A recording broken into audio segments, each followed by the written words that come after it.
kasaysayan ng pagkaing Pilipino, mahigit 300 taon na ang nakalilipas bago pa man suray-suray na ibinaba ng mga mananakop na Espanyol ang kanilang mga barko upang halikan ang mga baybayin ng mga isla, ang mga Pilipino ay sumasagwan sa dagat sa kanilang maliit na bangkas, lumuluhod hanggang tuhod sa mga palayan, nagtatanim sa kanilang mga bakuran at nangangaso sa kakahuyan.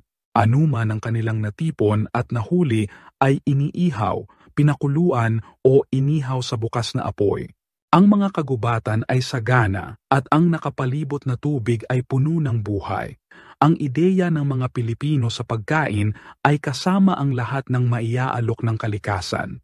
Mas mainam na pagkaing dagat, mas mainam na sariwa, namumutla, lumulukso, gumagapang labas sa luto sa sariwa. Ang kalakalang dayuhan noong mga panahong iyon ay malusog at hindi gaanong komplikado kaysa ngayon.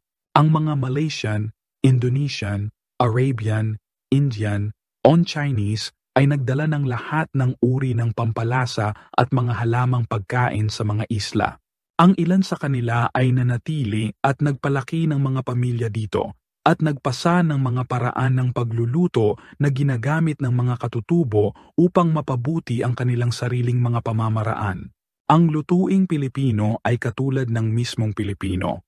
Pinaghalong iba't ibang kultura, silangan at kanluran na bumubuo ng isang natatanging kultura na hindi katulad ng mga nauna rito. Sa paglipas ng mga siglo, dumating ang mga dayuhan bilang mga mangangalakal o mananakop at dinala ang kanilang mga panlasa at estilo ng pagluluto na inangkop ng mga Pilipino sa kanilang sariling lutuing Malayan.